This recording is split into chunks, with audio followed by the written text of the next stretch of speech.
Ce qui se passe au Mali n'a pas échappé aux observateurs avertis.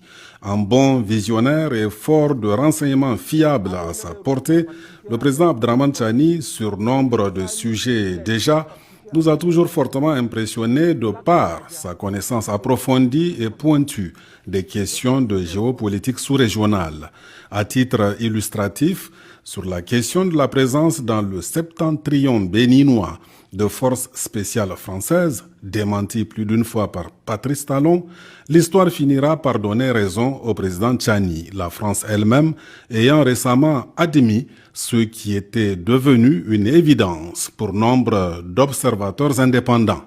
Mais le cas béninois n'est pas isolé. Les événements actuels au Mali n'étaient guère un secret non plus pour le président Chani, qui les a vus venir et les avait prédits en novembre dernier à Agadez lors de sa grande tournée historique à l'intérieur du pays.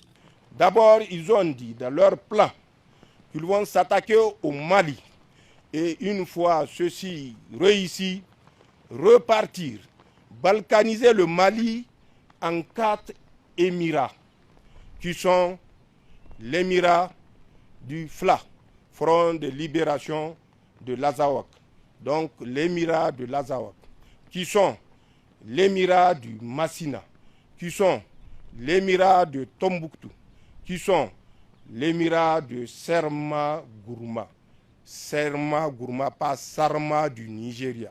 Le Mali a un Serma, le Nigeria a un Sarma. Le Serma-Gourma du Mali sera le 4e émirat. Pour ce qui concerne le Burkina et le Niger, à l'ordre du jour, il n'y aura pas de balkanisation, mais ces pays seront placés chacun sous l'autorité d'un émir. Et ce n'est pas tout. Par la même occasion, le général Abdraman Chani avait également alerté sur d'autres plans maléfiques contre notre espace confédéral. En effet, les sponsors des mercenaires et autres apatrides ennemis du Sahel envisagent non seulement une partition du Mali, de reconquérir le Burkina et le Niger, mais ils entendent aussi concrétiser des projets cyniques à visage humain. Les mercenaires que nous avons en face vont dans un premier temps changer d'appellation.